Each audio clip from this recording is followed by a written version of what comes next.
Assalamualaikum warahmatullahi wabarakatuh, saudaraku seiman. Sesungguhnya, apabila seseorang menghabiskan sebagian besar waktunya di toilet, adalah perkara yang tak layak dilakukan seorang muslim. Kamar mandi ataupun toilet dibuat untuk membuang hajat atau mandi, bukan untuk duduk, membaca dan istirahat. Duduk berlama-lama di dalamnya memiliki keburukan besar, di antaranya. Pertama, toilet umumnya tidak sepi dari najis dan kotoran, duduk di sana dapat terkena dengannya, sedangkan seorang muslim diperintahkan untuk menjauhi najis dan membersihkannya. Kedua, tempat-tempat buang hajat didatangi setan, sebagaimana dijelaskan Rasulullah dalam sabdanya. Sesungguhnya tempat buang hajat didatangi setan. Jika kalian masuk toilet, maka ucapkanlah, Auzubillahi minal hubutsi wal hobais. Aku berlindung kepada Allah dari setan laki dan perempuan. Diriwayatkan oleh Abu Daud, nomor 6, dinyatakan sahih oleh Al-Albani dalam Silsilah As-Sohihah, nomor 1070.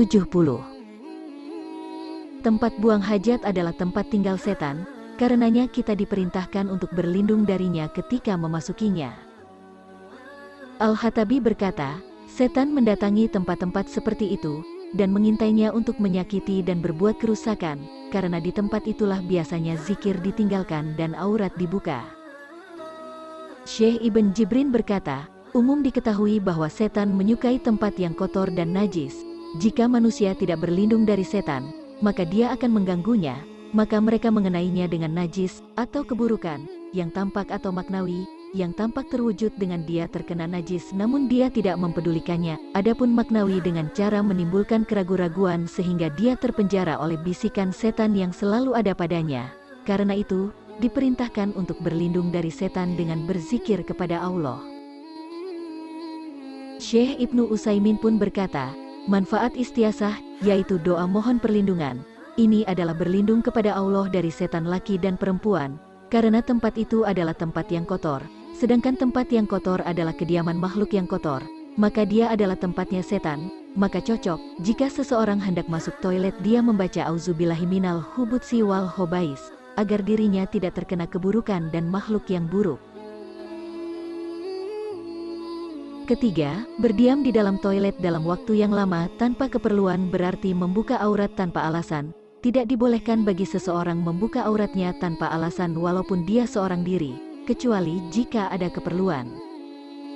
Dari Muawiyah bin Haidah, aku berkata, wahai Rasulullah, apa yang boleh dan yang tidak? Beliau menjawab, jagalah auratmu, kecuali dari istrimu dan budakmu. Dia berkata, jika seorang laki-laki bersama laki-laki, Rasulullah berkata, jika engkau dapat menjaga agar tidak ada seorang pun yang melihat auratmu, maka lakukanlah. Aku berkata, jika seseorang sendiri, Rasulullah berkata, kepada Allah, dia lebih berhak untuk malu. Hadis riwayat Tirmizi nomor 2769, Abu Daud nomor 4017, dinyatakan hasan oleh Al-Albani dalam Adab Az-Zafaf, halaman 36. Keempat, para ulama berpandangan makruh duduk berlama-lama di toilet jika tanpa keperluan. Syekhul Islam Ibnu Taimiyah berkata, jangan berlama-lama di tempat itu tanpa keperluan, karena berdiam lama di tempat itu adalah makruh, karena itu adalah tempat keberadaan setan dan tempat disingkapnya aurat. Al-Faqih Ibnu Hajar Al-Haytsai pun berkata, dimakruhkan berdiam lama di tempat buang hajat. Kewajiban bagi seorang muslim dan selayaknya baginya adalah menjaga dirinya dari keburukan dan najis, baik dalam bentuk ucapan, perbuatan dan tidak menyendiri di tempat-tempat yang buruk dan najis.